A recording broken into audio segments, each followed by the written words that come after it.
So this video is in reference to a turn on after construction or a relight. So this one in particular is going to talk about the walkthrough. Here, when you enter the building, GMI on, flashlight on, making sure there's no clear access issues, making your way to the basement, verifying that the head of service valve or riser valve is closed, ensuring or close the MCV, and then perform a walkthrough. With the stove, you want to make sure the ACV is off. You want to make sure the oven is empty. You want to verify if it's piloted or electronic. You also want to verify if there's a vent.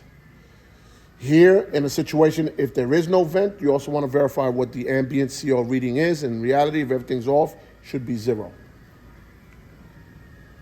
With the hot water, ACV off.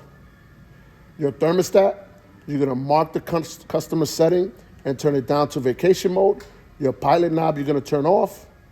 You're going to verify that the pressure relief valve is installed. Follow the tubing to the end, and it must be open-ended.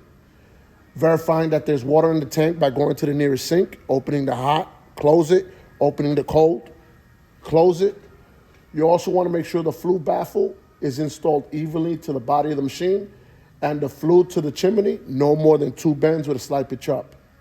And a potential AOC, making sure that the bottom of the tank, there's no corrosion or water leaking. The furnace, you want to make sure, again, the ACV is off. You want to verify that your wires are not burnt, frayed, or splitting. Thermostat, you're going to turn it off or turn it down, depending on the style. Emergency switch, you're going to flip off. This one is power vented sealed unit. You want to verify that it's continuous piping, no more than 2 bends with a slight pitch up.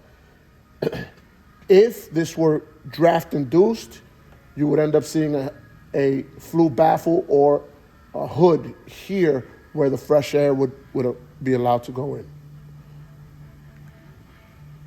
The dryer, ACV off in the back.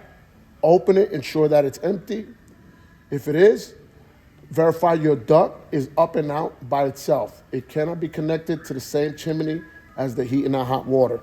If you do encounter it in that fashion, you cannot turn on either appliance, whether it's the dryer, the hot water tank, or the furnace.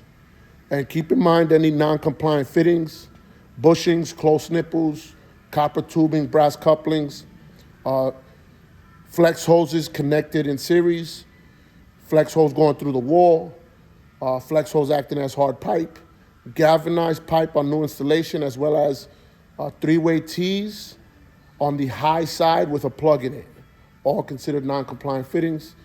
Any potential AOCs, you also want to be able to identify before you perform a turn on.